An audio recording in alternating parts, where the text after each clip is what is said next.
So the question is about the permissibility of having a dog as a pet, yes or no, and why or why not.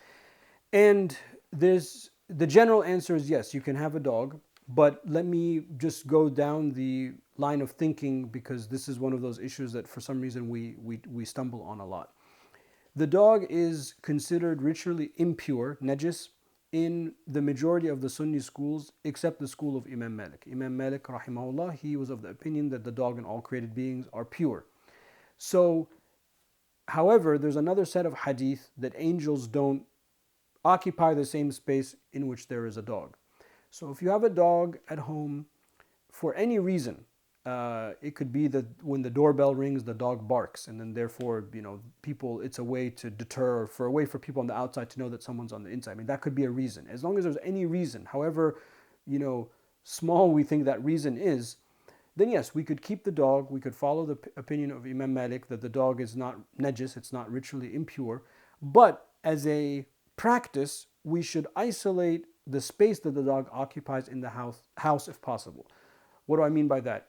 Let us just keep one room in the house that's the prayer room or the room in which we pray. I mean, it could be a study or a bedroom or etc. But we always pray in that room. We just wouldn't let the dog be in that room.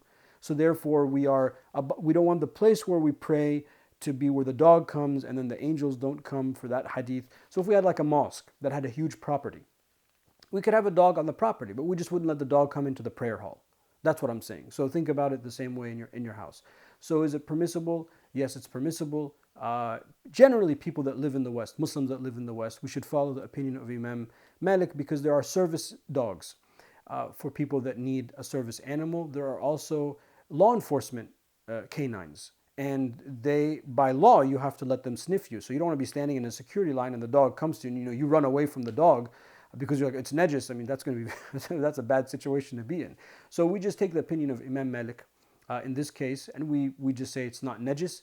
And even if like somebody that was blind that came to the mosque and they had a service animal, we would permit that transaction. Because we have a dispensation from the madhab of Imam Malik, even though I said previously, just a few minutes ago, we wouldn't let the dog come in the prayer hall as a general rule. But in this case, as a one-off, that would be okay. So anyway, getting back to the question at hand, yes, you could keep the dog in the house. Just find, as an intention point of view, any reason. So you kind of check, yeah, there's a reason why I have the dog. And my advice is would isolate one spot of the house that the dog doesn't occupy for prayer purposes. Wallahu a'lam.